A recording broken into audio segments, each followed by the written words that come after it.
Hey guys, I'm doing a short video today about how to deal with lockjawed stripers. If you were fishing this spring in the Raritan Bay area, one constant was loads of striped bass on your fish finder, but whether they would eat or not was like another question, right? You could troll mojos in front of their faces at times, throw jigs at them, even feed them, try to hand feed them live bunker, and for stretches they just wouldn't eat. In this video I've got like 3 strategies that that have worked to various degrees of success, and I've tailored the video for kayak anglers like myself, but you can also use these strategies whether you're on the boat. For sure it's a little bit more different, and maybe So here I am launching out somewhere in Staten Island. This is, I think, April 14th, even a day before you can legally take stripers, which is fine. But I was just out to get out, and you can see I am starting off with a giant 9-inch neon shad there. And that's because a friend of mine, Aaron, who you've seen in previous videos, had some success with it just the previous day. And sure enough, my fish finder lights up with striped bass, just a wall of striped bass. But unlike the previous day when Aaron caught 5 30+ inch stripers on a shad, just like this one, I can't get them to eat. Aside from solid walls of bass, I also encounter some straggler bass, 2 or 3 bass just hanging out, suspended in the water column, definitely within reach of the shad I'm trolling, but no luck. So the first strategy I'm going to try here is to downsize my bait. I'm going from a 9-inch chartreuse shad to really a freshwater Alabama rig, right? Each one of the shads you see here is about the size of a AA or AAA battery. So that's quite a change. It's also got a lot of blades to give off vibration, and theoretically it should be an easier meal than a big bunker, right? It's a school of fish, and easier to swallow or digest. And I think for this conventional piece of wisdom, downsize your lures when fish are finicky.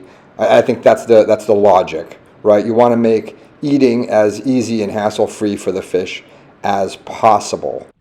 But what happens in this instance is it's not going to work. I'm going to troll an Elias shad. I'm going to troll this Alabama rig in front of what seems like thousands of stripers, and I don't get a taker for like an hour or 2. And I'm starting to get worn out, but thankfully there's other things I do try.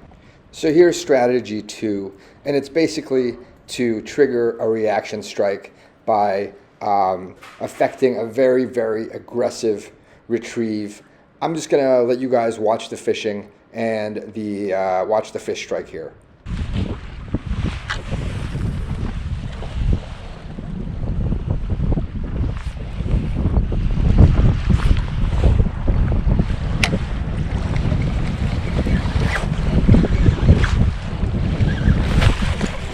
Oh yeah! Oh, striper!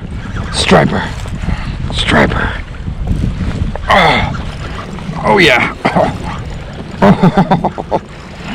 That makes it worth it. All the suffering of this morning makes it worth it. Oh God, I'm not gonna lose him. I'm gonna bring him home. He's a decent one.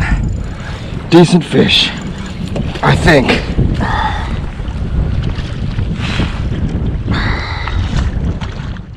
Okay, so view, no skunk for Geronimo. And as you can see, this is where I got that screenshot of a fish finder lit up with bass. Anyway, I do try jigging again a little bit more, different retrieves, but that was the only striper I could get to bite. And anyway, conditions deteriorated pretty quickly after that. and waves and wind were picking up, so I called it a day, but we got one. All right, so my main strategy right now is to run this metal lip swimmer over some big marks that I saw earlier. So obviously this is a different trip. This is my second night trip to a spot that I discovered this season that was holding fish, and I came prepared.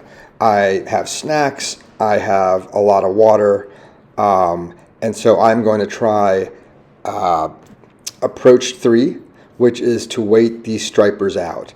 Now, I'm familiar with this spot. I do know they will turn on at some point in the night.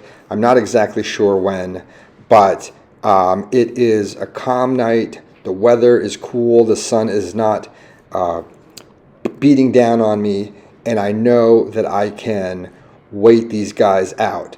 And I will troll, I will cast, but I will basically just take it easy and mentally prepare myself and physically take care of myself to outlast these stripers. And this trip will go from 8 p.m. till about 2:30 in the morning. Obviously, I don't have a motor, and I can't just troll in front of these fish until they turn on like a boat guy. But, you know, this can work on the kayak if you have the right conditions and the right preparation. You know, as you can see here, I'm relaxing, I'm chilling, I'm trolling, I'm taking breaks, I am looking at my iPhone. I swear it is not Pornhub, it's fish porn. But yeah, and then they will turn on eventually, and I will still be in decent shape, fresh, hydrated to start catching.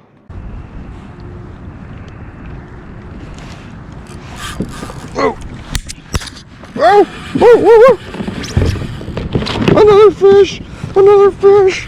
Whoa! Oh yeah!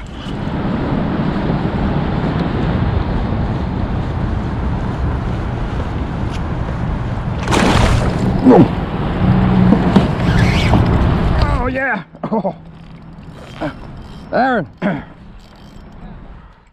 So that turned out to be a great night of catching.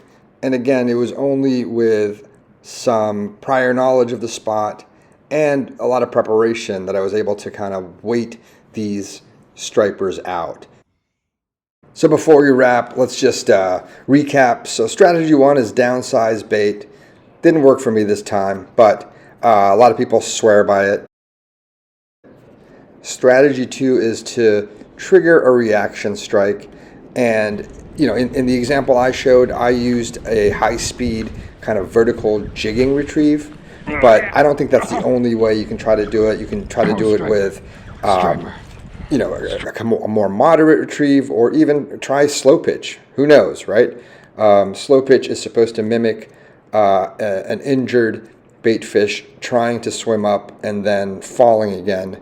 So it's the easiest of prey, and a finicky, lazy striper might just take a swipe at it. Who knows?